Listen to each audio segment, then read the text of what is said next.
Pak, mohon maaf terlewat tadi saya mau bertanya. Yang pertama, kalau kita mau bikin karya inovasi berupa LKPD, itu apakah ada batasannya minimal 1 semester atau 1 tahun atau bagaimana?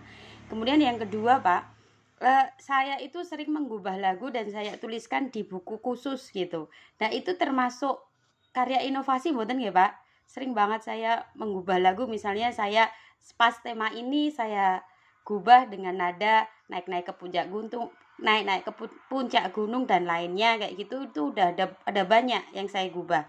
Itu termasuk karya inovasi tidak? Terus yang ketiga, eh kados Bu Jausah tadi, misalnya kita pernah melatih anak dalam mengikuti lomba dan berhasil mendapatkan juara. Apakah itu termasuk pengabdian kita ke lembaga atau tidak? Termasuk kategori itu atau tidak? Begitu Pak, terima kasih. Ya, baik, terima kasih Bu ya. Terkait dengan yang terakhir dulu ya, Nggih. apakah ketika kita mendampingi anak dalam sebuah perlombaan itu termasuk di dalam kegiatan pengabdian? Ah, biasanya yang namanya pengabdian itu masuk ke dalam salah satu bentuk misalnya kayak penugasan tertentu gitu Bu. Jika memang itu adalah penugasan dari sekolah dalam artian seperti ini, Bunda mendampingi anak-anak di dalam lomba, misalnya mengelatih dan sebagaimana, dan itu merupakan penunjukan yang memang ada penugasan dari sekolah, berarti pada dasarnya itu bisa digunakan sebagai karya pengabdian di dalam sekolah atau warga sekolah gitu. Tetapi memang yang jelas-jelas itu adalah bentuk kegiatan pengabdian adalah kegiatan non pembelajaran dan sifatnya itu ada keterangan, surat keterangan SK-nya seperti itu. Itu yang pertama. Kemudian yang tadi pertanyaan kedua apa Bu? Mohon maaf. LKPD apakah ada batasan Oh, ya, ini? waktunya gitu ya Bu Nggih, ya. nggih.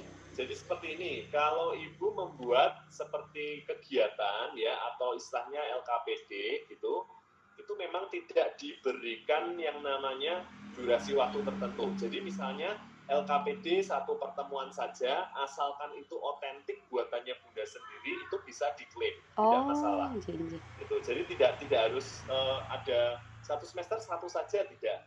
Contohnya video pembelajaran. Jika kebetulan Bunda produktifnya itu di tahun 2020, Bunda punya 2 video pembelajaran di 2020, di tahun 2019 tidak ada, tahun 2021 awal tidak ada, tidak apa-apa, boleh gitu Bu. Jadi tidak ada durasi waktu tertentu. Yang memang didurasi supaya mudah itu refleksi ya. Nggih, Refleksi kalau misalnya bingung untuk waktunya ya paling tidak per semester. Nah, nggih. seperti itu. Oh, nggih. Kemudian pertanyaan ketiga apa Bu tadi?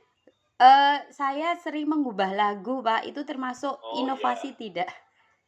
ya baik. Nah, terkait dengan pengubahan lagu sebenarnya itu kan memang merupakan kegiatan penciptaan Bu ya, Nggih. seperti itu.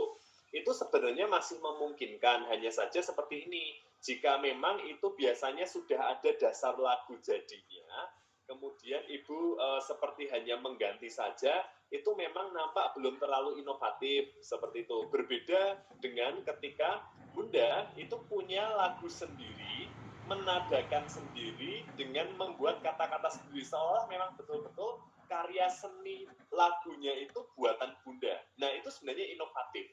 Seperti itu, Bu. Jadi memang kalau misalnya saya ada lagu naik-naik ke puncak gunung tinggi-tinggi sekali, terus diganti ada mata, ada hidung, ada telingaku. Nah, itu sebenarnya Nggih. hanya Mengubah. pengubahan sederhana Nggih. itu Bu ya, karena pada dasarnya nada itu sudah ada yang punya seperti itu Bu, jadi Oh, memang belum terlalu inovatif oke. gitu. Nggih, Pak. Nggih, terima Ya kasih, baik, Pak. ya sama-sama. Ibu Nurdiana ya tadi ya.